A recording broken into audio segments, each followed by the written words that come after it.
ela.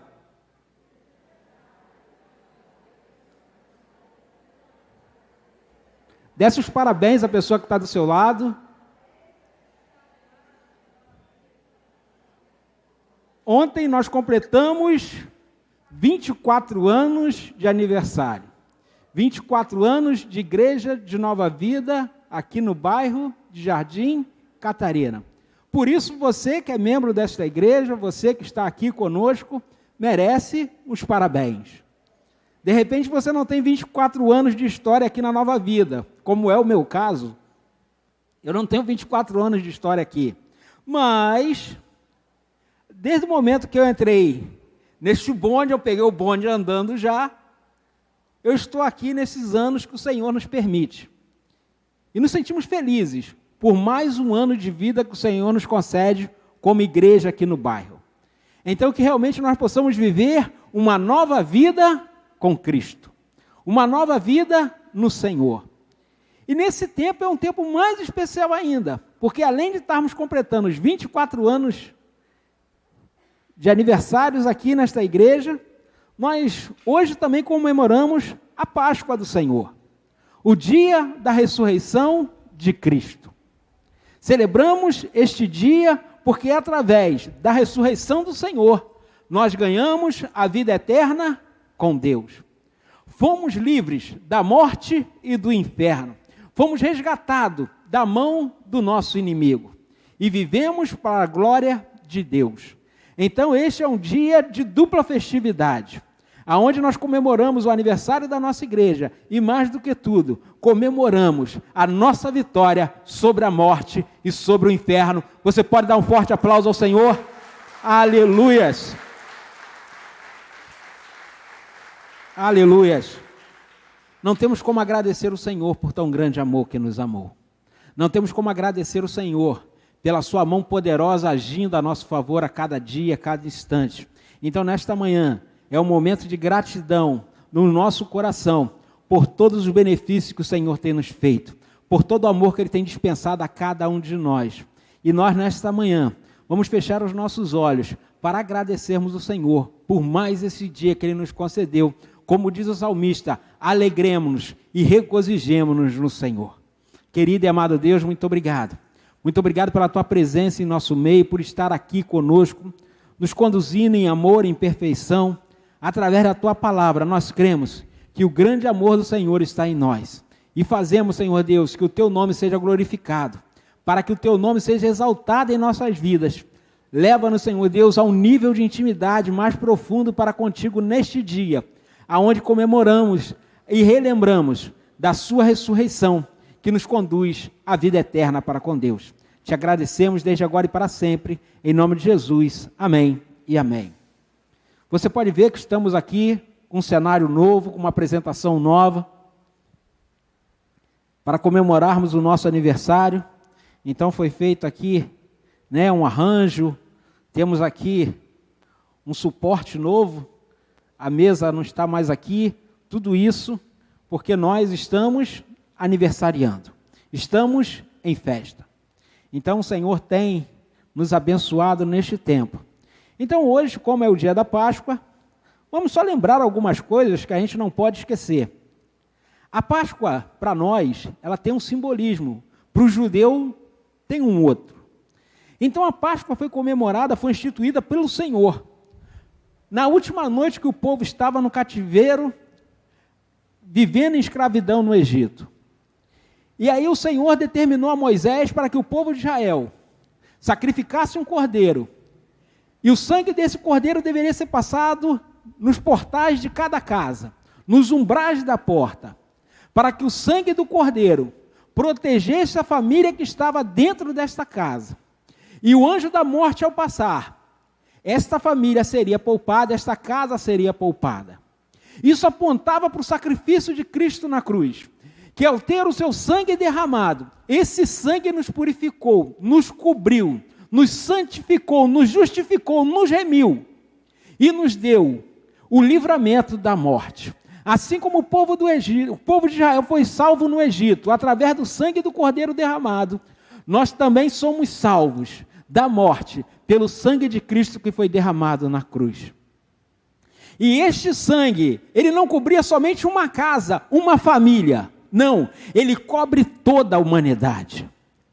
Então o Senhor é o sacrifício de Deus perfeito, derramando o seu sangue por mim e por você. E este sangue nos purificou e nos purifica a cada dia, ao confessarmos as nossas culpas, os nossos pecados, com sinceridade no nosso coração.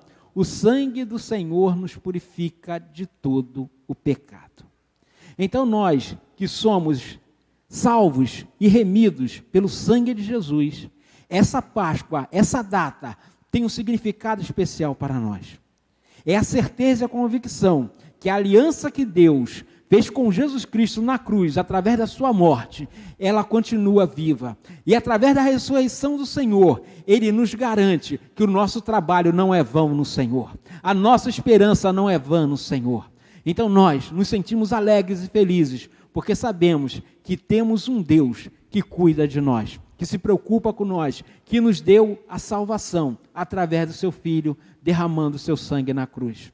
Então nós somos devedores deste grande amor. E este amor que nos alcançou, que nos reconciliou com Deus, ele precisa ser anunciado, ele precisa ser divulgado, ele precisa ser comunicado, para que outras pessoas sejam alcançadas por este amor que nos alcançou um dia. E nós somos gratos ao Senhor por todo o bem que Ele tem nos feito. Então, querido, comemore, celebre, lembre sempre que o sangue de Cristo, Ele nos abençoa, Ele nos purifica e, mais do que tudo, Ele nos salva. Então nós que estamos aqui, dependentes da mão poderosa do Senhor, festejemos pela grande salvação que o Senhor tem nos dado. Mas, como eu falei, é a Páscoa, mas também é aniversário da igreja. E como igreja aqui no bairro, nós precisamos nos questionar e nos perguntar: que discípulo de Jesus nós somos? Que tipo de discípulo de Jesus nós temos sido? O discípulo que realmente segue o exemplo do mestre, ou o discípulo que só olha para o mestre? O discípulo ele tem que seguir o propósito do seu mestre, os ensinamentos do seu mestre, reproduzir aquilo que o mestre faz. Essa é a função do discípulo. Nós não somos igreja Facebook, gente. Igreja Facebook é aquela que tem um monte de seguidores, mas que ninguém faz nada, só segue. Nós não somos igreja assim. Todo mundo curte, mas ninguém faz nada. Não, nós não somos esse tipo de igreja. Nós somos a igreja do Deus vivo, uma igreja atuante, uma igreja que trabalha, uma igreja que ergue a mão para o próximo, que abraça, que chega junto, mesmo separados por causa da pandemia. Mesmo não podendo abraçar, nós abraçamos através da nossa oração, da nossa intercessão, através do nosso amor, porque nós cremos que a boa mão do Senhor está operando sobre esta igreja nesses 24 anos que ela está comemorando. Assim como o Senhor esteve no começo, na fundação desta igreja, o Senhor continua fiel até hoje. Então, que tipo de discípulo nós temos sido? Que tipo de igreja nós temos sido? O que nós temos feito realmente para agradar o coração do nosso Senhor? Jesus, ele afirma que ele veio para servir e não para ser servido. E eu gosto muito desse texto quando Jesus faz essa afirmação, porque se nós atentarmos para os filhos dos reis desse mundo, os príncipes dessa terra, eles não servem, eles são servidos. Vamos tipificar o exemplo mais claro que nós temos hoje. Vamos colocar os príncipes na Inglaterra. Eles trabalham? Não. Eles vivem de tudo que a realeza recebe. Eles usufruem de todos os benefícios de serem da realeza. Mas o Senhor Jesus, o Filho de Deus, quando veio a esta terra, ele já afirma que ele veio para servir. Ele não veio para ser servido. Em outro texto, Jesus diz e afirma o seguinte: o meu Pai trabalha até hoje e eu também. Há uma continuidade de serviço. Não para. Continua. Ah, pastor, quer dizer que eu vou trabalhar o ano inteiro, a vida inteira? Não, você vai tirar umas férias, você vai descansar. Mas tirar férias para descansar o corpo. Porque o espírito, ele não descansa. O espírito não descansa, porque o espírito não se cansa. Por quê? Até que ele se sobrecarregar, o que que o Senhor nos diz? Venham a mim, tire o seu jugo, entregue a mim, e tome sobre si o meu fardo, o meu jugo, porque ele é leve. Então, mesmo se você cansar espiritualmente, o Senhor renova as suas forças, assim como renova as forças das águias, que no meio da trajetória, no meio da sua vida, o Senhor diz que elas se fazem novas. Então, o profeta Isaías diz que o Senhor, assim como ele renova as águias, ele também quer nos renovar. Então, nesse tempo, querido, entenda, o Senhor nos chama ao serviço. O Senhor nos chama a prestarmos um culto de adoração, de gratidão, de fidelidade. Mas mais do que tudo, exercendo o ministério que cada um de nós recebeu do Senhor.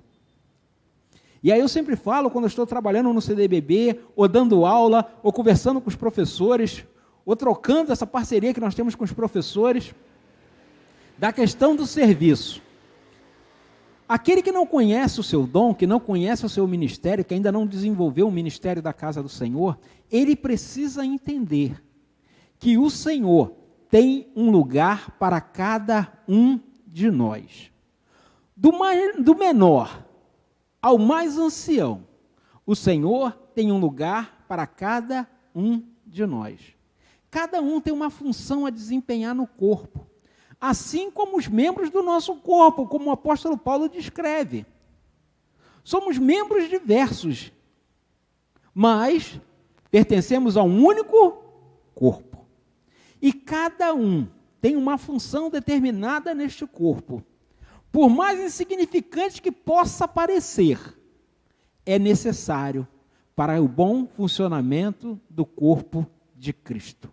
Então, querido, a igreja conta com você, conta com o seu serviço, mas mais do que tudo, o Senhor escolheu você para exercer um ministério na casa do Senhor. Então não fomos nós que convocamos você, não fomos nós como igreja que chamamos você, foi o Senhor quem te chamou, foi o Senhor que chamou você, para que você exerça um ministério, e esse ministério cresça e frutifique no Senhor. Então muitas das vezes nós começamos a olhar e parecendo que não há resultados positivos no nosso ministério, porque nós começamos a olhar para o ministério dos outros e falar assim, rapaz, mas o fulano ali visita e todo mundo que visita volta para a igreja. O outro ali prega e toda vez que ele prega alguém se converte. O outro ali faz alguma coisa e a oração é respondida. E aí você começa a se depreciar. Ei, a sua função é diferente da do irmão. Cada um de nós recebeu uma função diferente. Então se alegre com aquilo que você recebeu do Senhor e faça com excelência. Seja o melhor no ministério que Deus te confiou. É isso que nós precisamos enxergar. O meu sonho, gente, sempre foi ser músico. Eu sempre sonhei em ser músico. Mas não tem talento, não tem capacidade, não tem disciplina, não tem um montão de coisas. Então eu faço aquilo que Deus me convocou, que me chamou, que me deu condição, que me deu capacidade, que me deu competência para fazer, eu faço com muito amor, com muito carinho, com muita dedicação. Embora aquilo que eu queria, não consiga fazer, mas o Senhor me concedeu outros dons. Então é isso que nós precisamos entender, e estar bem com isso, entender que o nosso chamado é diferente do chamado do outro. E nos alegrar no Senhor, que concede a cada um de nós o prazer de servir na casa dele. Então, querido, sinta-se alegre no ministério que você está exercendo na casa do Senhor, mesmo que pareça que ninguém preste atenção, mesmo que você ache que ninguém está te vendo, mesmo que você não pareça ser alguém relevante na igreja. Lembre-se sempre do exemplo de Davi. Ninguém viu quando Davi lutou com um urso. Ninguém viu quando Davi lutou com o leão, mas o Senhor já tinha visto. Antes de Davi enfrentar Golias e virar o herói de Israel, o Senhor já tinha escolhido e separado para ser rei. Então, o Senhor, como ele mesmo diz ao profeta Samuel, eu não vejo como vê o homem. O Senhor vê o nosso íntimo, o nosso coração. Então é isso que o Senhor está vendo no seu serviço, na sua doação, na sua prestação de culto, na sua prestação de serviço ao seu próximo, a sua prestação de serviço à casa do Senhor. Então, querido, aprenda isso. O Senhor está observando você. Amém? Queria que você abrisse sua Bíblia aí, livro de João, Evangelho de João, capítulo 6.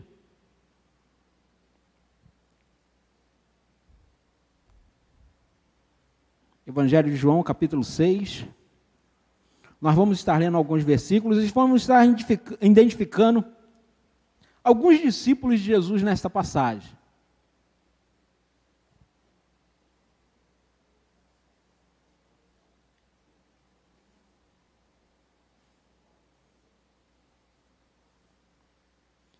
Amém? João 6, versículo de 1 ao 4 diz assim: Depois destas coisas, Jesus atravessou o mar da Galiléia, que é o de Tiberíade.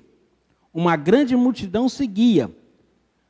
Olha só, porque tinham visto os sinais que ele fazia na cura dos enfermos. Então Jesus subiu ao monte e se sentou-se ali com os seus discípulos. Ora, a Páscoa, a festa dos judeus estava próxima. Então, numa época mais ou menos como se fosse nessa semana, nesses dias que nos antecede. Jesus estava sendo seguido por uma grande multidão. Porque aquela multidão o seguia pelos milagres que ele tinha realizado. Então, qual é o primeiro tipo de discípulo que segue a Jesus? É justamente esse. O tipo que gosta de ver milagres. Aquele que gosta de ver o espetáculo, o show. Aquele que gosta de ver as coisas acontecendo. Tem gente que é assim. Se você anunciar noite de milagres, de cura, de não sei das quantas, a igreja lota. Noite da pregação do evangelho da salvação, a igreja parece meia dúzia. Porque as pessoas querem ver o show, querem ver o espetáculo. Querem ver o artista famoso, querem ver a celebridade. Mas não é esse adorador que o Senhor procura. Você vê que Jesus estava sendo por essa multidão, mas ele se retira do meio deles. Ele se afasta do meio desse pessoal. Porque esse pessoal é, como eu falei, é igual o pessoal do Facebook, só gosta de curtir. Só gosta de dar um joia, só gosta de aparecer. Só gosta de ser seguidor. Mas não gosta de ser servo. Não gosta de servir. Então Jesus se afasta desse tipo de gente. Porque não interessa para o Senhor. Tem uma grande multidão que só quer ver o espetáculo. É igual na época de Gideão. O Senhor manda Gideão convocar o povo para uma grande batalha. Um exército mais ou menos de 120 a 150 mil homens vinha contra Israel. Gideão convoca o povo, vem 32 mil homens. E aí o Senhor fala, Gideão, tem muita gente aí, Gideão. Faz o seguinte, Gideão, conclama o povo, quem for fraco e medroso pode voltar para casa. Não conta com essa gente não, tem muita gente aí. Aí Gideão fala lá, olha só, quem tiver com medo aí, gente, pode voltar para casa. Dos 32 sai 22 mil. Olha só, já pensou você ir para a batalha com os caras, chega na hora os caras frouxam? Os caras medra? Não dá, gente. Mesmo assim, os 10 mil ainda era muita gente. Então o Senhor não gosta de muita multidão, de muita quantidade, de muitos touros, de muita aquela coisa, não. O Senhor procura a qualidade no meio dos seus. Então o tipo de seguidores que Jesus quer, não são seguidores. Jesus quer servos que realmente trabalhem para o Senhor, para que o nome do Senhor seja glorificado e exaltado. Então, o primeiro tipo que o Senhor tem como seguidor são um tipo que gostam de ver milagres, mas esses não servem para ser discípulo de Jesus. O segundo tipo que temos aí é o tipo que acha que Jesus é um profeta.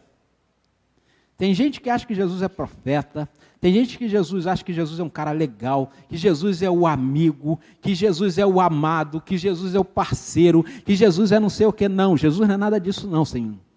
Diz que Jesus é o príncipe da paz. Jesus não é nada disso não, Jesus é o Senhor. Ele é o dono, é Ele quem manda. Toda autoridade lhe pertence. O nome de Jesus está acima de todo o nome.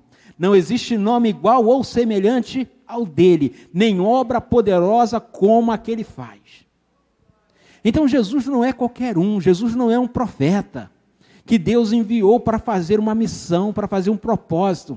Jesus é o Senhor, que reina sobre tudo e sobre todos. Então você vê que havia uma galera seguindo a Jesus para ver o espetáculo, ver os milagres. E aí tem um outro povo, que diz no versículo 14, quando essas pessoas viram sinais que Jesus havia feito, disseram, verdadeiramente o profeta que devia vir ao mundo. Este é o profeta que deveria vir ao mundo. Jesus ficou sabendo que estavam para vir, com a intenção de fazê-lo rei à força. Então se retirou outra vez, sozinho, para o monte. Aqueles que queriam ver os milagres de Jesus, Jesus não queria esse como os discípulos. Ele se retira. Aqueles que achavam que Jesus era um grande profeta que deveria vir ao mundo. Mas sabe por que eles estavam pensando isso? Se você ler um pouquinho antes, é porque Jesus tinha multiplicado os pães e os peixes. Ou seja, se ficar doente, Jesus cura. Se tiver com fome, Jesus dá alimento. Vamos fazê-lo rei. Porque esse cara é bom. Saúde e alimentação, gente. Olha só. Vamos ficar na aba desse cara. Vamos fazê-lo rei. Vamos proclamá-lo rei. Só que Jesus não quer esse tipo de seguidor. Não interessa para ele, ele se retira, ele vai ficar sozinho. Porque essa companhia faz mal, essa presença faz mal. São pessoas que têm interesses em outras coisas que não sejam estar servindo ao Senhor. E o Senhor descarta essas pessoas. E aí, nós vamos para o terceiro tipo. E esse é o que mais tem na igreja atual. Sempre teve esse tipo de seguidor. O tipo que espera por bens materiais. Esse tipo sempre existiu, gente. Não é novidade na igreja, não. Se você vê Paulo escrevendo lá as cartas dele, tem esses tipos de pessoas que querem algum retorno financeiro. Acha que igreja é lugar de fazer negócio, é balcão de negócio. Sempre teve. Até na época do próprio Jesus, a gente vai ver aqui agora. Pessoas que estavam interessadas em receber alguma coisa do Senhor. E aí, são alguns versículos. Versículo 26 diz assim: Jesus respondeu, em verdade, lhes digo, que vocês estão me procurando, não porque viram sinais, mas porque comeram os pães e ficaram satisfeitos. Primeiro eles vão atrás dos sinais e das maravilhas que Jesus realizava. Agora, nem isso mais interessa. O que interessa é o pão, o alimento, o sustento. Ou seja, alguma coisa material. Antes era alguma coisa espiritual de se ver. Agora não, agora alguma coisa física. Então você vê que o interesse desses seguidores, ele muda de acordo com a variante do dia. O que Jesus faz num dia interessa, mas aí Jesus precisa estar fazendo outra coisa. É por isso que muita igreja que a gente tem na atualidade, eles precisam o tempo todo estar inventando alguma coisa nova. Eles não podem pregar somente a palavra. Eles precisam viver de novidade. Toda semana tem uma novidade. Toda semana tem uma campanha de alguma coisa diferente. É laço, é agulha, é forro, é não sei das quantas, é capa, é não sei, é um montão de coisa. Precisa estar inventando uma coisa nova toda semana. São esses seguidores aqui que Jesus descreve. Então, estou falando, não é novo não, gente. Na época de Jesus já tinha esse tipo de gente, que gostava de novidade. Primeiro queria ver os sinais e maravilhas, agora querem pão para comer. Mas Jesus não quer esse tipo de seguidor.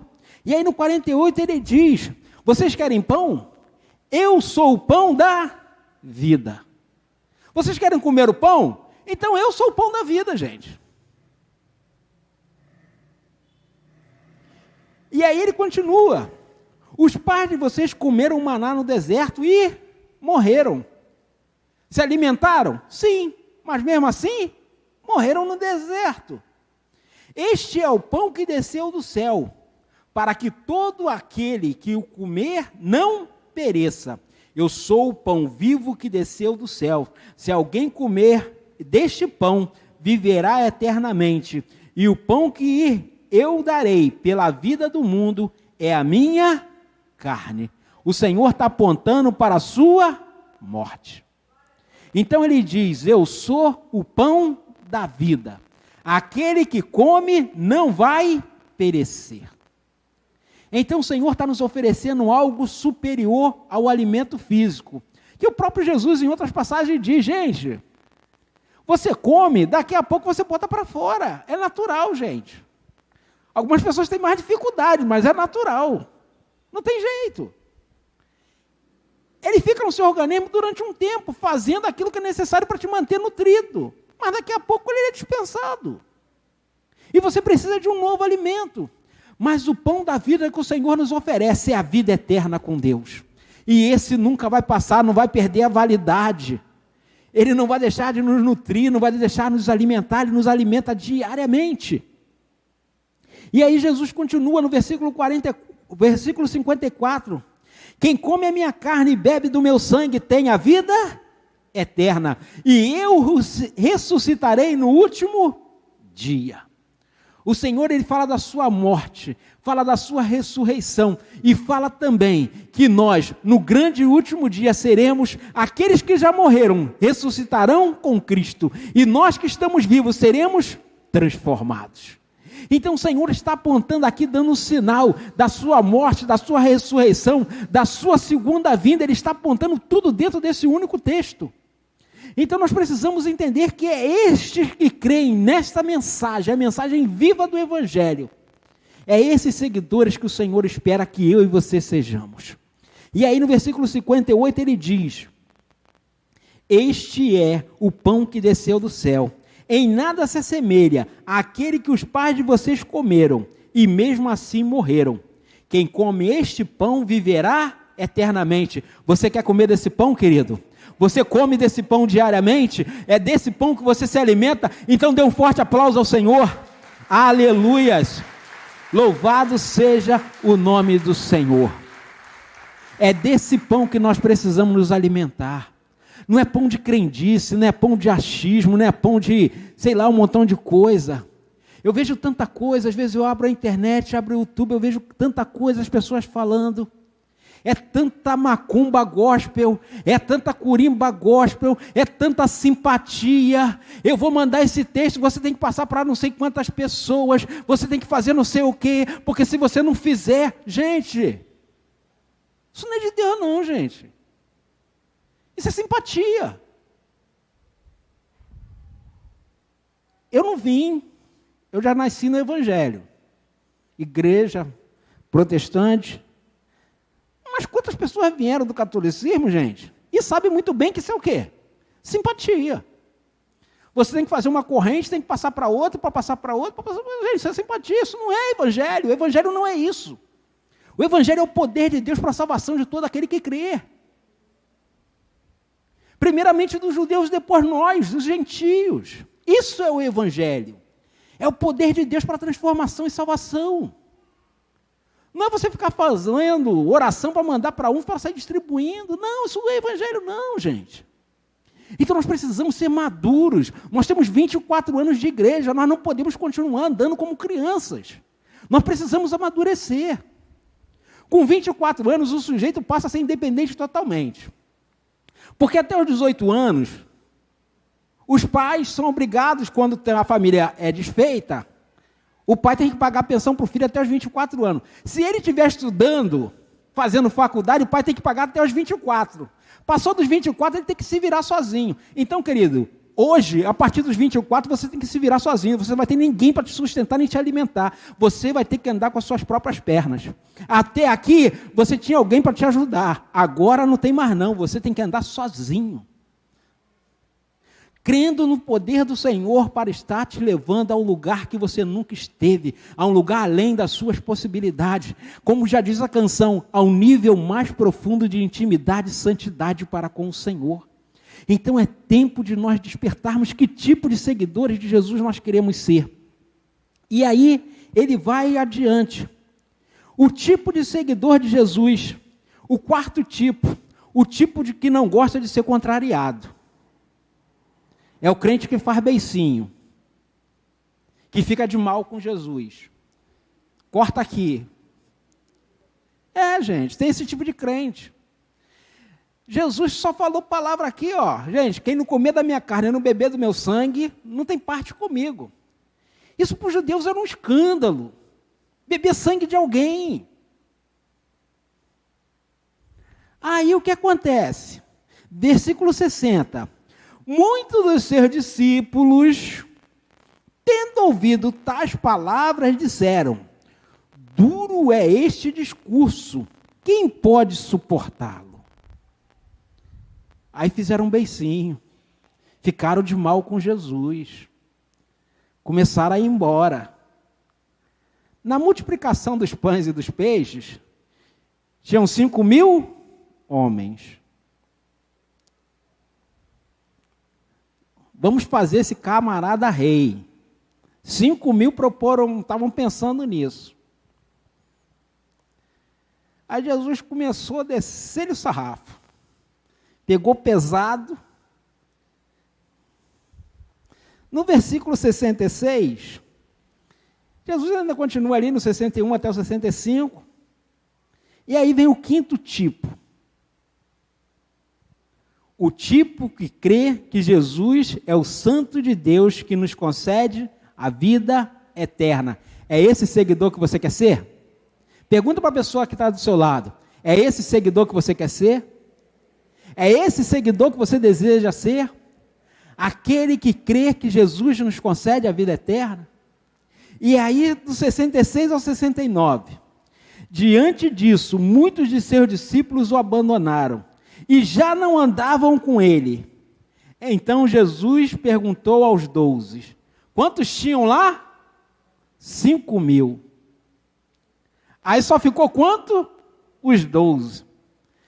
4.988 meteram o pé, gente.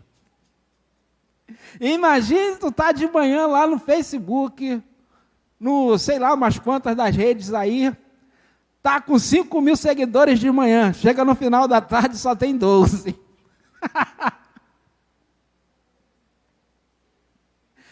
Tem gente que vai ficar frustrado, só que Jesus não fica frustrado não. Porque aqueles 4.988 já foram tarde.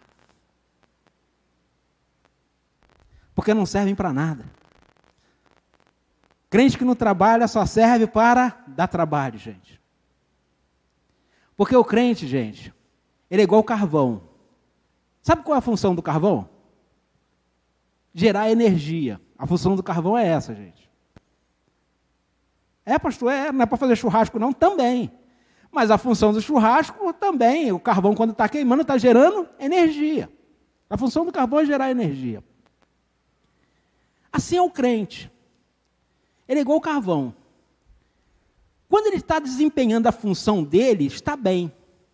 Está gerando energia, está abençoando, está gerando calor, está gerando proximidade. Quando o carvão não está fazendo aquilo para qual foi destinado, sabe o que o carvão faz? Suja a mão e dá trabalho para limpar. É igual o crente. O crente que não está fazendo e desempenhando a sua função de gerar energia, de gerar calor, ele só serve para sujar a mão e dar trabalho para limpar. Desculpa estar falando duramente assim, mas como eu falei, são 24 anos, gente. Nós não somos mais criança. Não somos mais bebê. Não podemos mais andar como crianças. O apóstolo Paulo diz, quando eu era menino, eu pensava como menino, agora eu sou adulto, eu não tenho mais 10 anos, 15 anos. Nós temos alguns aqui, menores de 15, aqui dentro do santuário aqui, ainda estão no processo de desenvolvimento, mas vai chegar no momento que eles vão ter maturidade de andar só, estão andando com os pais. Precisam ser levados, precisam ser carregados, precisam ser conduzidos, precisam ser ensinados, mas vão chegar no momento que eles vão andar sozinhos, vão tomar suas próprias decisões. E nós, como seguidores do Senhor, precisamos entender que este é o momento da decisão, de decidirmos quem nós queremos ser como discípulos de Jesus. E aí, muitos o abandonaram. Então Jesus perguntou aos 12, será que vocês também não querem se retirar? Jesus não pegava leve não, gente. Simão Pedro respondeu, Senhor, para quem iremos? Para quem iremos? Vamos atrás de outro que faz milagres? Vamos atrás de outro que multiplica pães e peixes? Não. Primeiro, Pedro era pescador. Devia comer peixe todo dia. Não era novidade para ele. Sempre trabalhou. Então, para ele, não tinha fazer diferença. Ver espetáculo, ver show, de repente isso não satisfaz o íntimo do coração. E aí ele completa. O Senhor tem as palavras da vida eterna. E nós temos crido e conhecido que o Senhor é o Santo de Deus. Para quem nós iremos? Para onde iremos? Atrás de outros? Não. O Senhor tem aquilo que realmente satisfaz a nossa alma, preenche o nosso espírito, satisfaz o nosso coração. O Senhor tem as palavras da vida eterna com Deus. É isso que nós queremos, é isso que desejamos, é isso que buscamos, estar em contato permanente com o nosso Criador. As coisas deste mundo são perecíveis, elas vão passar. O alimento que comemos hoje, logo mais precisamos comer de novo. Mas as palavras da vida eterna, ela nos garante que um dia estaremos na eternidade com Deus. Então, querido, que tipo de discípulo você tem sido?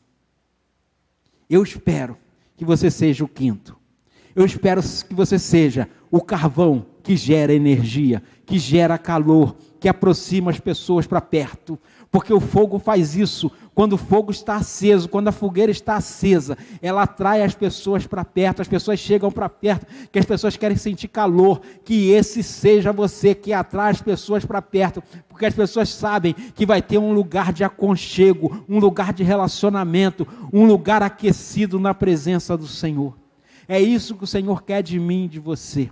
Que nós creamos que Jesus é o Senhor e Salvador de nossas vidas e que nós precisamos estar a cada dia vivendo para honrá-lo e glorificá-lo, porque Ele é o nosso Salvador. A cada dia nós desejamos louvá-lo e engrandecer. Que esse seja o verdadeiro adorador. Que o Senhor ache na sua vida, na minha vida, na vida dessa igreja, aquilo que Ele fala lá no capítulo 3, 4 de João.